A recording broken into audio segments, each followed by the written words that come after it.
ஒருத்தர் இப்போ தான் வந்தார், ஏபிசிடி கற்றுக்குள்ள சிஎம் ஆகிறேங்கிறாரு. அவர் சிஎம்மாவே நடக்கிறாரு, பார்த்தீங்கன்னா தெரியும். அதில் வந்து நான் தான் சொன்னேன், நேற்று யார்ட்டே சொன்னேன், கத்தின்னு ஒரு படம், அப்புறம் பீஸான்னு ஒரு படம். பீஸாவா அது பாருங்க, சனியை மறந்து போச்சு.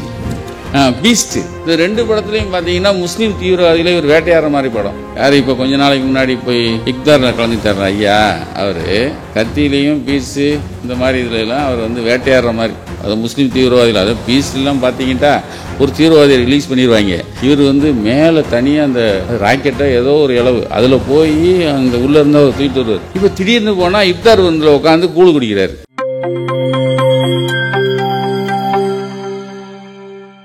நான் லைட்டாக தான் பேசுகிறேன். எனக்கு முன்னாடி அட்டமில்ல டம்முன்னு விழுந்துருச்சு. முதல்ல எங்கள் மாசன்னு பேசும்போதே பாதியை சுட்டார்.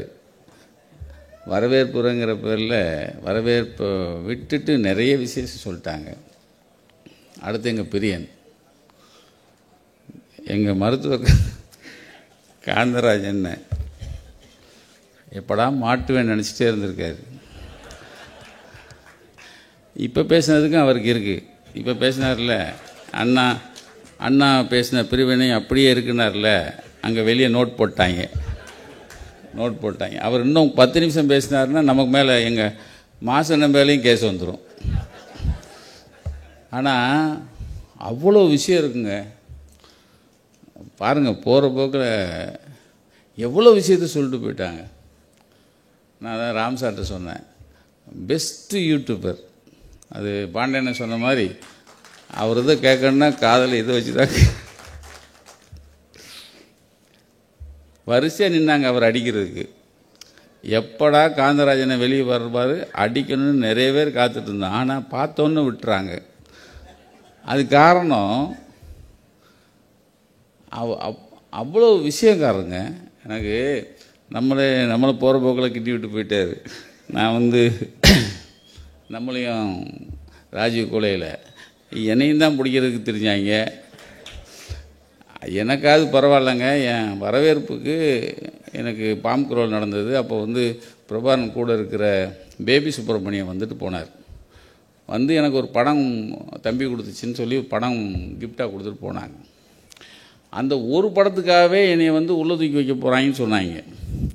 இப்போ அண்ணன் போகும்போது சொன்னார், போகிற போக்கில் நான் பிரபாகரனோடய இருந்தேங்கிறார். அப்புறம் இவர் விட்டுருப்பாங்களா? இதில் இன்னொரு புது தகவல் வேறு சொல்லிவிட்டார், நான் வீரப்பனோட இருந்தேன்னார். இது எப்போ தெரியாமல் போச்சே? ஜெயலலிதாவுக்கு தெரியாமல் போச்சு. இல்லைன்னா எனக்கு அடுத்து போடா அவருக்கு தான். ஆக எல்லாத்துலேருந்தும் தப்பிக்கிறதுங்கிறத விட அந்த விஷயத்தானம் உண்மையிலே கடைசியில் பேச வச்சுருக்கணும். எங்கள் அண்ணனை கடைசியாக பேச வச்சு கலன்னு. அது அண்ணன் சொன்ன மாதிரி, பாண்டியனை சொன்ன மாதிரி எல்லா பால்லையும் சிக்ஸர். ரொம்ப சந்தோஷமாக இருந்தது.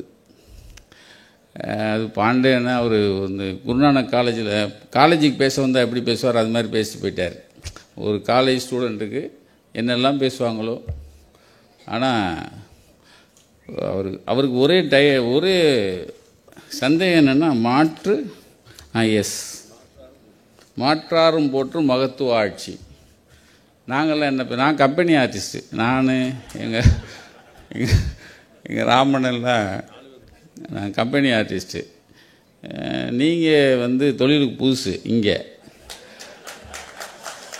ஆனால் மாற்றாரும் போற்றும் மகத்துவ ஆட்சின்னு நம்மளை நம்ம இந்த இவங்கெல்லாம் மதிக்கிறாங்களே அதை எடுத்து சொல்லுங்கன்னு தான் அவர் கூப்பிட்டுருக்காரு. அதுக்காக தான் கூப்பிட்டாரோ இல்லைய, என்ன நம்மளை விட்டு அவங்களாம் எப்படி பிரிக்கிறது? அதாவது ஐயன் திருவள்ளுவர் ஒரு குறளில் சொல்வார், அந்த சனியர் மறந்து தொலைச்சிட்டேனே. குடிதழுவி கோல் வச்சு மாநில மன்னன் அடிதழுவி நிற்கும் உலகு. அது வந்து கலைஞருக்கும் பொருந்தும், அண்ணன் தளபதிக்கும் பொருந்தும். ஏன்னா ஒரு மாநில மன்னன் என்ன செய்கிறாரோ அதை அடியொற்றி மற்ற மாநிலங்கள்லாம் காப்பி அடிக்கிறது இருக்குல்ல, அது எங்கள் மாசு அழகாக சொன்னார். அதுக்கு முன்னாடி எல்லாரையும் அரவணைச்சு போகணும். இப்போ பாண்டியனை சொல்லும்போது சொன்னாங்க பாரு, ஏதோ எல்லாமே சேர்ந்து கூட்டணிலாம் சேர்ந்து ஒரே கட்சியாக தெரியுது அப்படின்னு சொல்லி. அதுக்கு நல்ல உதாரணம், அனைத்து கட்சி இந்த தொகுதி வரையறதுக்காக அனைத்து கட்சி கூட்டம் போட்டிருந்தாங்க. நீங்கள் ஒரு பரபரப்பாக இருந்துச்சு 5ஆம் தேதி. அப்போ எனக்கு வந்து 4ஆம் தேதி 5ஆம் தேதி 4ஆம் தேதி வந்து எனக்கு வந்து ரகசியமாக எனக்கு ஒரு ஃபோன் வருது. அண்ணே வாழ்த்துக்கள்ண்ணே, உங்களுக்கு விருது, அரசாங்க விருதுன்னாங்க. நான் யார்கிட்டையும் சொல்லல. எனக்கு வந்து கலைஞர் எழுதுகோள் விருது எனக்கு உங்களை தேர்ந்தெடுத்திருக்காங்கன்னு சொன்னாங்க. இது 5ஆம் தேதி. 4ஆம் தேதி நான் அதை ஒன்றுமே யார்கிட்டையும் சொல்லல.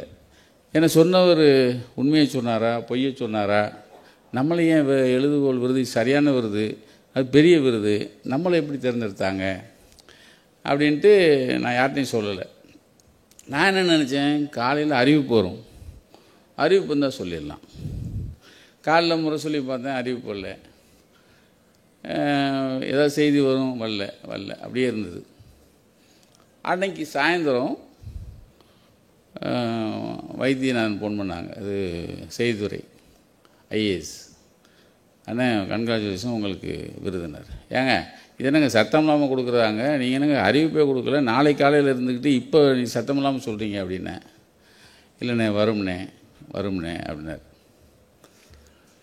அடுத்த நாள் காலையில் எனக்கு 10 மணிக்கு வர சொல்லிட்டாங்க. போனேன். 10 மணி ஆச்சு, 10:30 ஆச்சு, 10:45 அப்புறம் ஏன்னா அண்ணன் வர்றதுக்கு கொஞ்சம் லேட் ஆகிடுச்சு. அப்போ ஒருத்தர் வந்தார். அண்ணே ஒன்றும் இல்லை, அப்போலோ போயிட்டு வந்துடுவாங்க அண்ணன் அப்படின்னு ஒரு மெய்காப்பாளர் வந்து சொல்கிறார். 10:50 ஆச்சு. இன்னொருத்தர் வந்தார், முக்கியமான ஆள். அண்ணன் வந்து உங்கள்கிட்ட சொல்ல சொன்னாங்க, அப்போலோ போயிட்டு வந்துடுவாங்க, கொஞ்சம் தாமதமாகிடுச்சு, கோச்சு வேணான்னு சொன்னாங்க. மறுபடியும் இன்னொருத்தர் வந்தார். இதெல்லாம் 5-5 நிமிஷத்துக்கு ஒருக்க சொல்லிட்டே இருக்காங்க. 11-11 ஆச்சு, வரேன்ட்டாங்க. அதுக்கு முன்னாடி எனக்கு 6 பேர் வந்து வருத்தம் தெரிவித்தாங்க லேட்டாகிறது. மறுபடியும் வந்தாச்சு. வந்து என்னை பார்த்த உடனே சொன்னது, அண்ணன் கோச்சுக்காதீங்க, அம்மாவை பார்க்க போயிட்டேன், கொஞ்சம் லேட் ஆகிடுச்சுனார். அதெல்லாம் ஒன்றும் இல்லைண்ணே. என்ன அவகிட்ட பார்த்தேன். அப்போ பேசிகிட்டு இருந்தோம். என்ன அம்மாவுக்கு என்ன ஆச்சுண்ணே, இடையில போகிறீங்களே, ஏதாவது வருத்தமா, ஏதாவது கொஞ்சம் வருத்தமாக இருக்காண்ணே. இல்லை நான் காலைல பார்க்க போனோம், நான் கொஞ்சம் லேட் ஆகிடுச்சுனார். அப்பையும் சொல்கிறாரு, அண்ணன் கொஞ்சம் அதனால லேட் ஆகிடுச்சுண்ணே அப்படின்னாரு. அப்புறம் கொஞ்சம் பேசிட்டு வந்துட்டோம். சார் நாம் வந்து ஒரு சாதாரண பத்திரிக்காரன், ஒரு சிஎம் சார், லேட்டாக அரை மணி நேரம் லேட்டாக வர்றதுக்கே ஒரு கிட்டத்தட்ட 8 தடவை சாரிங்கிறார். இது நமக்கு பெருமை இல்லை. ஒரு பத்திரிக்காரன் வந்திருக்கான், அவனை உட்கார வச்சுருக்கோம், இந்த பண்புங்கிறதுல இதாங்க திராவிட மாடல்னு சொல்கிறான். இது எங்கே கனெக்ட் ஆகுதுன்னா, பெரியார் விருது எனக்கு 2010 அனௌன்ஸ் பண்ணியிருந்தாங்க.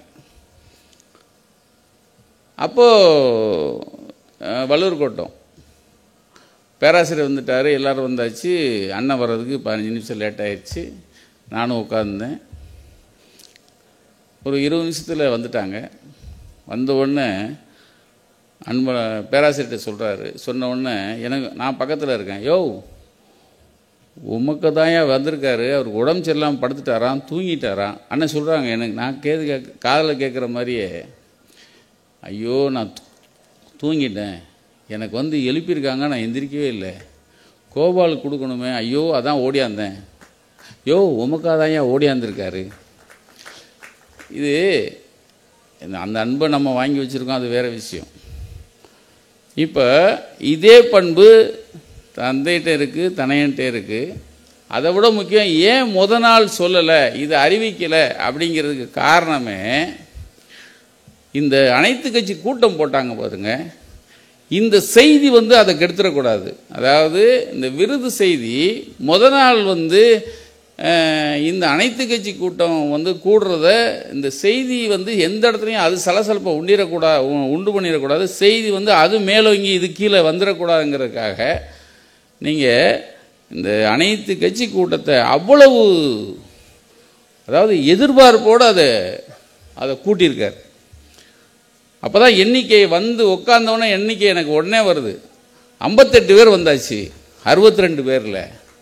சார் சாதாரண விஷயமே இல்லை. அதாவது அதில் திட்டினவங்களும் இருக்காங்க, ஏச்சினவங்களும் இருக்காங்க, நீங்கள் குண்டக்கு மண்டக்க பேசினவங்க எல்லாருமே சேர்ந்து 58 பேர் ஒரே அரங்கில் உட்கார வச்சு ஒரு விஷயத்தை நம்ம பேசுவோம்.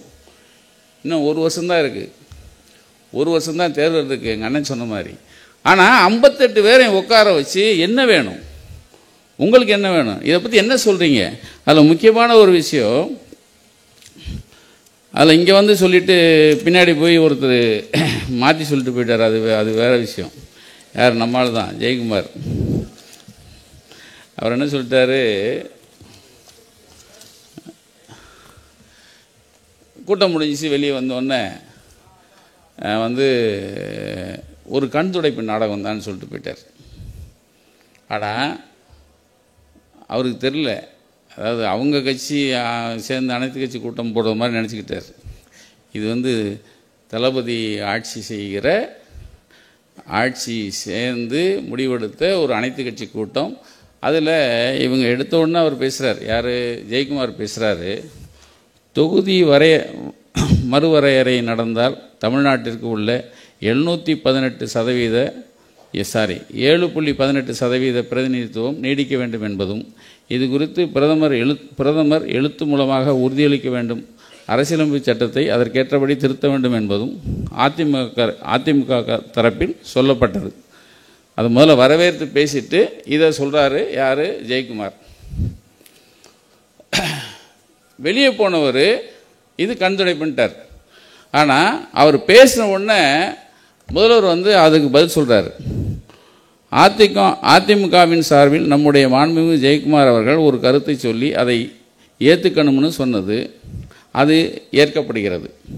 தொகுதி மறு சீரமைப்பின் காரணமாக நாடாளுமன்றத்தில் தமிழ்நாட்டின் தற்போதைய பிரதிநிதித்துவ சதவீதமான 7.18 என்பதை எக்காரணம் கொண்டும் ஒன்றிய அரசு மாற்றம் செய்யக்கூடாது என்று இக்கூட்டம் வலியுறுத்துகிறது. இது அதிமுக சொன்ன திருத்தத்தை அப்படியே தீர்மானத்தில் நாங்கள் செய்கிறோம் அப்படின்னு சொல்லி அந்த கூட்டத்திலே அறிவித்து இதை வந்து வெளியிடுறாங்க. இப்போது வெளியே வந்து இவர் என்ன சொல்லிட்டாரு, இது வந்து கண்துடைப்புன்னு சொல்லிட்டார். ஆனால் எங்கே மூக்கொடைஞ்சிட்டாருன்னா, முதல்ல அவர் வாழ்த்தி பேசினார் இல்லையா, அதை என்ன பண்ணிச்சு செய்தித்துறை, அந்த வைத்தியநாதன் ஐஏஎஸ் தலைமையில் இருக்கிற டீமு அதை வெட்டி முதல்ல டிவிக்கு டெலிகாஸ்ட் பண்ணிட்டாங்க. டிவியிலே அதிமுக பாராட்டிடுச்சு, வரவேற்றுருச்சுன்னு செய்தி வந்துடுச்சு. இவர் வெளியே வந்து இல்லை இது வந்து கண்துடைப்பு அப்படின்னு சொன்ன உடனே அவங்களுக்கு உண்மையிலேயே அசிங்கமாயிடுச்சு. அதை நான் சிஎம்ட்டு சொன்னேன். நல்ல விஷயம் என்ன, அன்னைக்கு உடனே செய்தித்துறை வந்து இதை பண்ணதுனால அவர் வெளியே வந்து அரசியலுக்காக அவர் சொன்ன காரணம் அது பொய்ன்னு வந்து நிறுவனமாயிடுச்சு அப்படின்னு சொல்லி அதை பாராட்டி சொன்னேன். அப்போ தான் அந்த எல்லாரும் சேர்ந்து இந்த தொகுதி வரையறைக்கும் சரி மும்மொழிக்கும் நம்ம போராடணுங்கிற ஒருத்த கோட்டில் எல்லாரையும் கொண்டு வந்து நிறுத்துறதுக்கு அவர் பாடுபடுறதை பார்த்தா உண்மையிலேயே கலைஞரை பார்த்த மாதிரி நான் நினச்சேன். ஏன்னா இப்போ அண்ணன் சொன்ன போகிற போக்கில் காந்தராஜன் சொன்னார் பாருங்கள், பஞ்சு சவுக்கில் ஒருத்தர் அடிச்சுக்கிட்டாருன்னு. செருப்பு போட மாட்டேன்னு சொன்னவர் 4 நாளில் செருப்பு போட்டுவிட்டான். அந்த ஆள் ஆட்சி போகிற வரைக்கும் செருப்பே போட மாட்டேன்னு சொன்ன ஆள் 4 நாள். அப்போ அந்த ஆளுக்கு முடிவு வந்துருச்சு, அடுத்த வாட்டி இவங்க ஆட்சியை கலைக்க முடியாதா அப்படின்னு சொல்லி.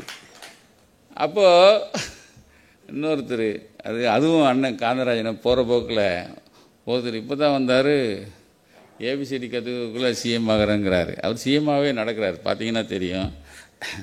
அதில் வந்து நான் தான் சொன்னேன், நேற்று யார்கிட்டே சொன்னேன், கத்தின்னு ஒரு படம், அப்புறம் பீஸான்னு ஒரு படம். பீஸாவா அது பாருங்கள், சனியை மறந்து போச்சு, என்ன படம் அது? பீஸ்ட்டுன்னு ஒரு படம். இது 2 படத்துலையும் பார்த்தீங்கன்னா முஸ்லீம் தீவிரவாதிகளே ஒரு வேட்டையாடுற மாதிரி படம். யார் இப்போ கொஞ்ச நாளைக்கு முன்னாடி போய் இக்தாரில் கலந்துக்கிட்டார் ஐயா, அவர் கத்தியிலையும் பீஸு இந்த மாதிரி இதுலலாம் அவர் வந்து வேட்டையாடுற மாதிரி, அது முஸ்லீம் தீவிரவாதிகள். அது பீஸ்லாம் பார்த்தீங்கன்னா ஒரு தீவிரவாதியை ரிலீஸ் பண்ணிடுவாங்க. இவர் வந்து மேலே தனியாக அந்த அது ராக்கெட்டாக ஏதோ ஒரு இளவு அதில் போய் அந்த உள்ளே இருந்தால் அவர் தூக்கிட்டு வருவார். தூக்கிட்டு வந்து மறுபடியும் கொண்டு உட்கார வைப்பார். இப்போ திடீர்னு போனால் இஃப்தார் விருந்தில் உட்காந்து கூழ் குடிக்கிறார். என்ன பனையூர்லேருந்து ஒரே ஒரு முறை தான் வெளியே வந்திருக்காரு, ஆனால் சிஎம் ஆகணுங்கிறாரு. இப்போ இந்த பக்கம் போனீங்கன்னா பஞ்சு சவுக்கள் அடிச்சுக்கிட்டவர் கொஞ்ச நாளைக்கு முன்னாடி சொன்னார், எல்லோரும் பாஜகவுடன் கூட்டணி சேருவதற்காக தவம் கிடைக்கிறார்கள்னாரு. நம்மால் ஒருத்தர் பாஜகவா நோன்னு சொல்லியிருந்தவர் கடைசி நேரத்தில் 6 மாதம் இருக்குல்ல கூட்டணிக்கு, அப்போ நாங்கள் பார்த்துக்கலாம் அப்படிங்கிறார். அப்போ அண்ணன் சொன்ன ஒரு விஷயம், இந்த கூட்டணிங்கிற ஒரு விஷயம் பாஜகவும் மேப்படி எடப்பாடி கட்சியும் சேர்ந்துக்குது. ஏன்னா எடப்பாடி அவர் அந்த கட்சியை காப்பாற்றுறதுக்கு ரொம்ப கஷ்டப்படுறாரு அவர்.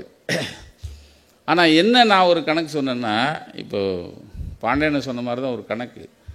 எப்போ நாம் 1லேருந்து ஆரம்பிப்போம், திமுக கூட்டணி 1லேருந்து எத்தனை, இப்போ ஒவ்வொரு ஆளுக்கு எத்தனை % ஓட்டு இருக்குன்னு ஆரம்பிப்போம். ஆனால் இங்கே பாஜக அதிமுக சேர்ந்தால் -18லேருந்து ஆரம்பிக்கணும். ஏன்னா இந்த ஓட்டு இருக்குல்ல, இஸ்லாமிய ஓட்டு, கிறிஸ்தவ ஓட்டு, இந்த ஓட்டு அந்த ஓட்டுலாம் இருக்குல்ல, அதுக்கப்புறம் பகிச்சு வச்சுருக்காங்கல்ல, அதை பூரா நீங்கள் மைனஸ்லேருந்து தானே ஆரம்பிக்கணும். இவங்க என்னைக்கு 1க்கு வந்து அதுக்கப்புறம் அங்கே போகணும். அப்போது இவங்க சேரணும்யா, அப்போ தான் நல்லது. ஆனால் எந்த கேப்பும் விடாமல் இந்த கூட்டணியை பக்கபலமாக வச்சுக்கிறது. இவ்வளவு தாராளம் கூடவே கூடாதுண்ணே, இவ்வளவு தாராளம்லாம் அண்ணனுக்கு கூடவே கூடாது. நானாக இருந்தேன்னா ஐயப்பா ஏன்னா இவ்வளவானே இறக்கம்.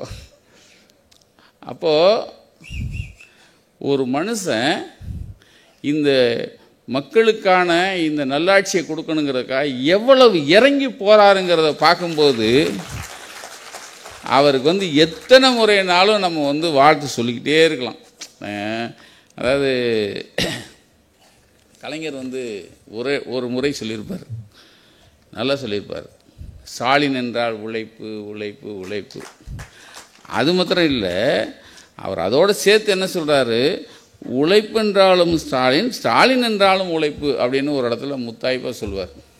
அந்த உழைப்பை இந்த பிறந்தநாள் அன்னைக்கு பார்த்தீங்கன்னா தெரியும். பிறந்தநாளுக்கும் இந்த மும்மொழிக்கும் அந்த தொகுதி வரையறைக்கும் அவர் பாடுபட்டதை பார்க்கும்போது மறுபடியும் ஒரு கலைஞர் வந்து அப்படியே நம்ம முன்னாடி ஓடுற மாதிரியே அப்படியே நான் பார்த்துக்கிட்டே இருக்கேன்.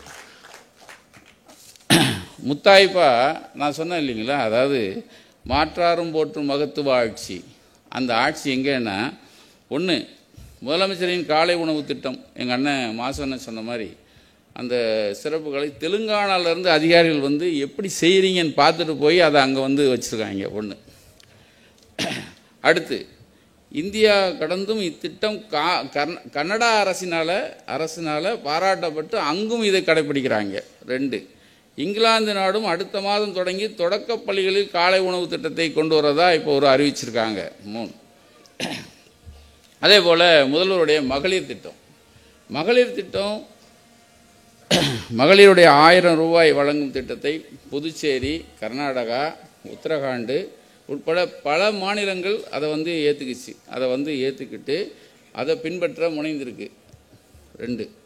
அப்புறம் டெல்லி மாநில, இப்போ அண்ணன் போகும்போது சொன்னார், டெல்லி மாநிலமும் இப்போ அந்த தேர்தல் நடந்த பிறகு பாஜக வந்து ஒரு உறுதிமொழி கொடுத்துருக்கு, நாங்களும் வந்து பெண்களுக்கான உரிமை தொகை தருவோன்னு சொல்லிட்டு, அது நம்மளோட கூட தரேன்னு சொல்லியிருக்கான். அவன் கூட தரானா அல்வா கொடுக்குறானா அப்புறம் தான் தெரியும், அப்போ பின்னாடி பார்த்துக்குவோம். ஆனால் சொன்னது செய்கிற ஒரு அரசு நம்மளாக தான் இருக்கும். அடுத்து அண்ணனுடைய எங்கள் மாசுடைய கைங்கரியம், அதாவது மக்களை தேடி மருத்துவத்தில் இது வரைக்கும் 2 கோடி பேர் பயனடைஞ்சிருக்காங்க. அந்த 2 கோடி பேரும் வந்து நம்ம திமுக கட்சியை சேர்ந்தவங்கள, திமுக கூட்டணி கட்சியை சேர்ந்தவங்கள எல்லாரும் இருக்காங்க. அதில் அதிமுக இருக்குது, பிஜேபி இருக்குது, நீங்கள் வீணா போன கட்சிகள் எல்லாமே இருக்குதுன்னு வச்சுங்க. இந்த எல்லாரும் சேர்ந்து 2 கோடி பேர் பயனடைஞ்சிருக்காங்கன்னா இன்னும் எவ்வளோ பேர் பயனடையணும்? அப்போது அதே மாதிரி இன்னுயிர் காப்போம் திட்டம், இந்த இன்னுயிர் காப்போம் திட்டங்கிறது சாதாரணமாக செஞ்சு இதை செயலாக்குறது அந்த அந்த வீரியம் வந்து எங்கள் மாசு பண்ணுறதை நான் ரொம்ப ரசிச்சிருக்கேன் தொலைவில் இருந்து. ஏன்னா ஒருத்தன் 48 மணி நேரத்தில் அடிபட்டவனா 48 மணி நேரத்தில் அவனை வந்து உயிரை காப்பாற்றணுங்கிறதுக்கு அவங்க எடுத்துக்கிற அந்த முயற்சி இருக்குல்ல, இன்னுயிர் காப்போம் திட்டம். அந்த திட்டம் எத்தனை உயிர்களை காப்பாற்றிருக்குங்கிறீங்க, எத்தனை உயிர்கள் சத்தம் இல்லாமல். இது பூராமே நீ அக்கௌண்ட்டில் சேருதோ இல்லையோ, இதை காப்பாற்றின உயிர்கள் எல்லாமே நீங்கள் வந்து தளபதிக்கு அன்றைக்கி எப்பையும் பக்கபலமாக நிற்பாங்கிற அந்த ஒரு ஒரு ஒரு அதாவது நான் அனுதினமும் அதை சொல்லிக்கிட்டே இருப்பேன். நான் முந்தா நாள் இரவு பேசினேன். ஒரு ஆர்டிஸ்ட்டு இதில் விழுந்துறாரு, ஒரு பெரிய ஆர்டிஸ்ட் பாத்ரூமில் விழுந்துறாரு, தலை கீழே இருக்கிற நரம்பு கட்டாயிடுச்சு. ஒரு மருத்துவமனை இல்லைங்க இது ஒன்றுமே செய்ய முடியாது அப்படிங்கிறாங்க. அண்ணனுக்கு சொன்னேன். அடுத்த நிமிஷம் தேரி ராஜன் சொல்லிட்டு நம்ம ஜிஹெச்சோடைய டீனு, ராஜீவ்காந்தி ஜிஹெச்சோடைய டீனு லைனுக்கு வந்தார். அண்ணே நாங்கள் எல்லாம் ரெடியாக இருக்கோன்னே வந்திருக்கேன்னார். இது நம்மங்கிறனால இல்லை, அது யார் ஃபோன் பண்ணாலும் அந்த நான் போய் பார்த்தேன் நேற்று அந்த மருத்துவமனையில் அந்த ட்ரீட்மெண்ட்டை பார்த்தேன். அவரோட சொந்த ஒரு 30 பேர் இருக்காங்க, 30 பேருக்கு ஒரே மாதிரி ட்ரீட்மெண்ட்டு. அப்போ இந்த இன்னுயிர் காப்போங்கிற அந்த திட்டம் இருக்குல்ல, ஏன்னா பெரியாரும் ராஜாஜியும் நம்ம வந்து ரொம்ப நண்பர்கள். ஏன்னா அரசியலில் அவங்க வந்து எங்கள் காந்தராஜன்ட்ட அந்த சப்ஜெக்டை கேட்டாலே அவர் ஒரு பெரிய வகுப்பு எடுப்பாங்க.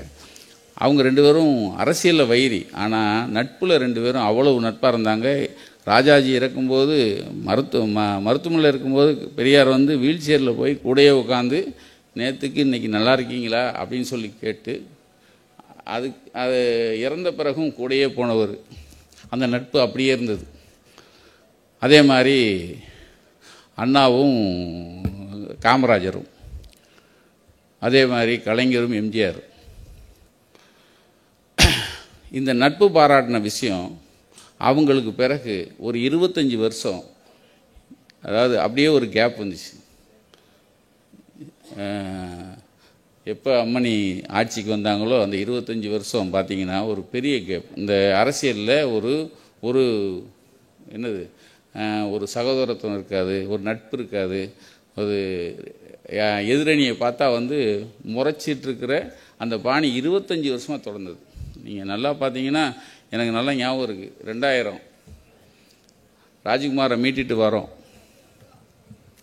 மீட்டிட்டு வரும்போது ராஜ்குமாரை ஒரு இடத்துல வச்சுருந்தோம். அப்போ வந்து அந்த ஊரில் இருக்கிற பக்கத்து கிராமம் பெரிய ஆட்கள் எல்லாருமே வந்து அங்கே வந்து படம் எடுத்துக்கிட்டாங்க. ஏன் கூட படம் எடுத்துட்டாங்க, பெரிய பெரிய தலைவர்லாம் எடுத்துக்கிட்டாங்க. அதாவது அந்த ஊர் பெரிய அரசியல் தலைவர்லாம். கொஞ்ச நாளில் ஒரே ஒரு வாரத்தில் கொலப்பாக்கத்தில் அந்த அம்மா வந்து பொதுக்குழு நடத்துச்சு. ஏன் கூட படம் எடுத்தவன் அத்தனை பேரையும் கட்சியிலேருந்து தூக்கிடுச்சு.